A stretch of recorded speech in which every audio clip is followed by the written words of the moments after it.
Sergueï Lavrov s'est exprimé aux Nations Unies.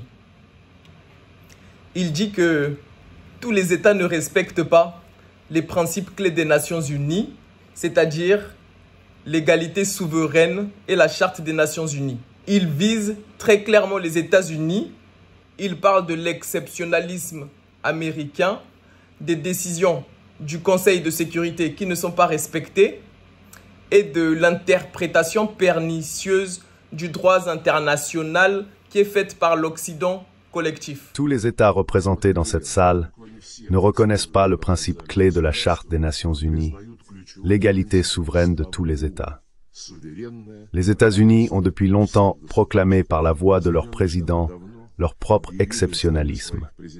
Cela concerne l'attitude de Washington envers ses alliés, auxquels ils exigent une obéissance inconditionnelle, même au détriment de leurs intérêts nationaux.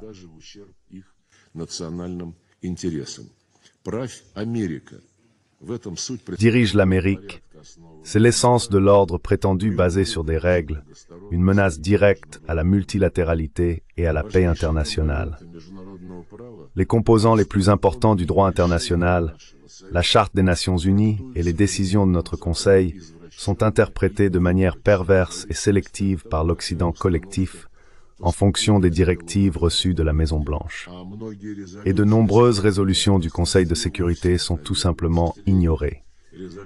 Parmi elles, la résolution 2202, qui a approuvé les accords de Minsk sur l'Ukraine, la résolution 1031, qui a ratifié l'accord de Dayton sur la paix en Bosnie-Herzégovine, basé sur le principe de l'égalité des trois peuples constitutifs et des deux entités. Il pointe du doigt le comportement des États-Unis vis-à-vis d'Israël en faisant référence à des propos d'Anthony Blinken, chef de la diplomatie américaine, qui avait préconisé de mettre de côté la légalité. D'un point de vue pratique, le Golan est très important pour assurer la sécurité d'Israël. Fin de citation. Cela alors que la résolution 487, que personne n'a annulée, qualifie l'annexion des hauteurs du Golan par Israël d'illégale. Mais selon ces mêmes règles, il faut, je cite Anthony Blinken, mettre de côté la question de la légalité. Sergueï Lavrov dénonce ensuite l'hégémonisme américain et fait référence à George Orwell. Et pour lui, l'OTAN a pris le dessus sur l'Europe et a causé le conflit qui se joue actuellement en Ukraine. Le rôle principal était attribué à l'OTAN, qui a finalement pris le dessus sur l'Union européenne, créée pour les Européens, privatisant sans vergogne les structures de l'OSCE en violation flagrante de l'acte final d'Helsinki.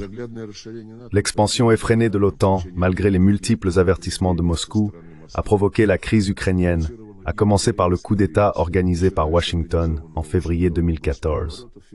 Cela a été fait pour établir un contrôle total sur l'Ukraine afin de préparer une offensive contre la Russie avec l'aide du régime néo-nazi porté au pouvoir. Sergueï Lavrov explique ensuite l'opération militaire russe qu'il justifie par la volonté des autorités russes de protéger la sécurité de la Russie. C'est précisément pour éliminer les menaces à la sécurité de la Russie et protéger les personnes se sentant partie intégrante de la culture russe et vivant sur des terres aménagées depuis des siècles par leurs ancêtres, pour les sauver de l'extermination législative et physique, qu'une opération militaire spéciale a été lancée.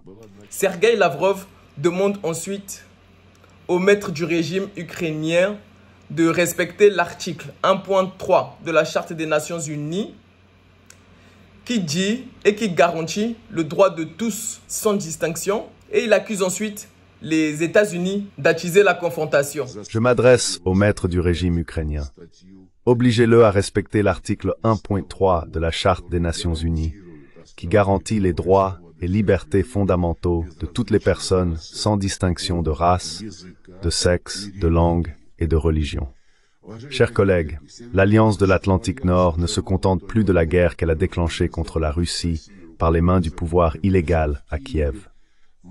Elle ne se contente pas non plus de tout l'espace de l'OSCE. Ayant pratiquement détruit les accords fondamentaux dans le domaine du contrôle des armements, les États-Unis continuent d'attiser la confrontation. Récemment, lors du sommet à Washington, les dirigeants des pays de l'Alliance ont confirmé leur prétention à un rôle dominant non seulement dans l'Euro-Atlantique, mais aussi dans la région Asie-Pacifique. L'Occident de détruire le système de la mondialisation qu'il avait lui-même mis en place. Tout ça pour contenir des pays comme la Chine et la Russie. Puis il accuse les États-Unis d'avoir fait exploser Nord Stream. Pour contenir la Russie, la Chine et d'autres pays dont la politique indépendante est perçue comme un défi à l'hégémonie, l'Occident, par ses actions agressives, détruit le système de mondialisation qu'il avait lui-même conçu. Washington a tout fait pour faire exploser, y compris littéralement, par des attentats sur les gazoducs Nord Stream, les bases de la coopération énergétique mutuellement bénéfique entre la Russie, l'Allemagne et l'Europe en général. Berlin est resté silencieux à l'époque. Et aujourd'hui, nous voyons une autre humiliation de l'Allemagne, dont le gouvernement s'est soumis sans réserve à la décision des États-Unis de déployer des missiles terrestres à moyenne portée sur le territoire allemand. Olaf Scholz a même dit naïvement: les États-Unis ont décidé de déployer un système de frappe de haute précision en Allemagne. Et c'est une bonne décision. Les États-Unis ont décidé.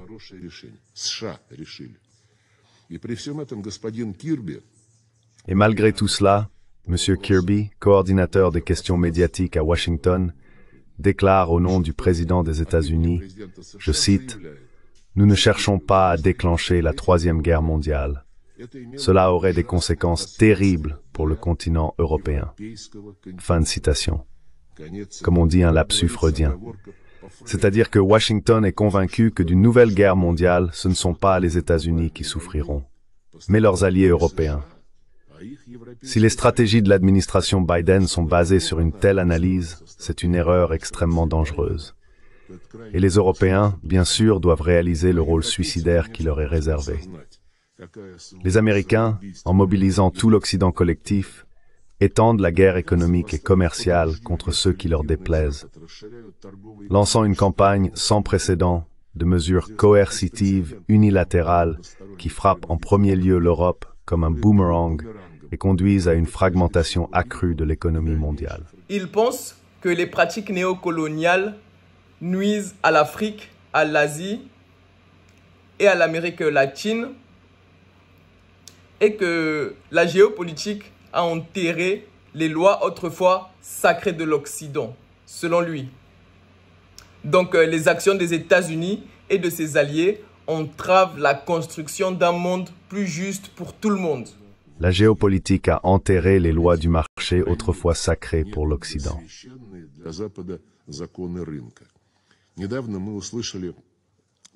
Récemment, nous avons entendu les demandes publiques des responsables officiels des États-Unis et de l'Union européenne, ainsi que de la République populaire de Chine, de réduire la production excédentaire dans les secteurs de haute technologie.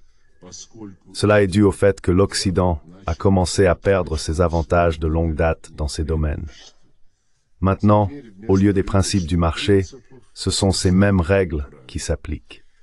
Chers collègues, les actions des États-Unis et de leurs alliés entravent bien sûr la coopération internationale et la construction d'un monde plus juste. Ils prennent en otage des pays et des régions entiers, empêchant les peuples de réaliser les droits souverains inscrits dans la Charte. Ces actions détournent de l'indispensable travail conjoint pour résoudre les conflits au Moyen-Orient, en Afrique et dans d'autres régions. Elles entravent également les efforts pour réduire les inégalités mondiales, éliminer les menaces du terrorisme et du trafic de drogue, ainsi que la faim et les maladies. Pour lui toujours, l'Europe risque d'être à la traîne du processus historique qui est en cours, visant à garantir les intérêts de tous.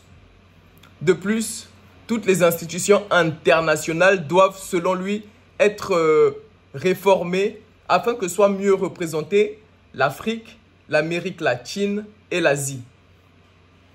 Il pense que le renforcement des principes multipolaires doit profiter à tous. Et selon lui, les BRICS et l'OCS, donc l'Organisation de coopération de Shanghai, jouent un rôle de plus en plus important dans l'établissement d'un monde plus juste. Le renforcement des principes multipolaires de la vie internationale doit contribuer non seulement à l'ONU, mais aussi à d'autres associations multilatérales.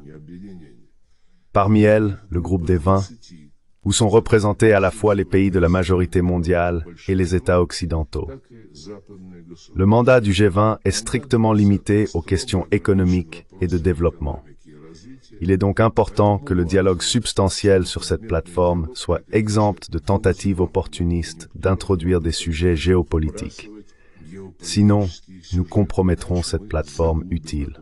Les BRICS et l'Organisation de coopération de Shanghai jouent un rôle de plus en plus important dans l'établissement d'un ordre juste et multilatéral basé sur les principes de la Charte.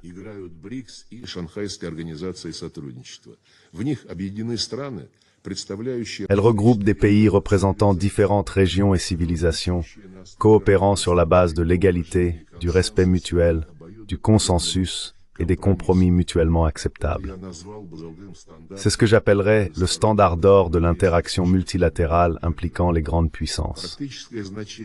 Des associations régionales telles que la Communauté des États indépendants, l'Organisation du Traité de sécurité collective, l'Union économique eurasiatique, l'ASEAN, le Conseil de coopération des États arabes du Golfe, la Ligue des États arabes, l'Union africaine, la CELAC, ont une importance pratique pour l'affirmation de la multipolarité. Nous considérons comme une tâche importante l'établissement de liens multiformes entre elles, y compris en mobilisant le potentiel de l'ONU. La présidence russe au Conseil consacrera l'une des prochaines sessions à l'interaction de l'ONU avec les organisations régionales eurasiennes.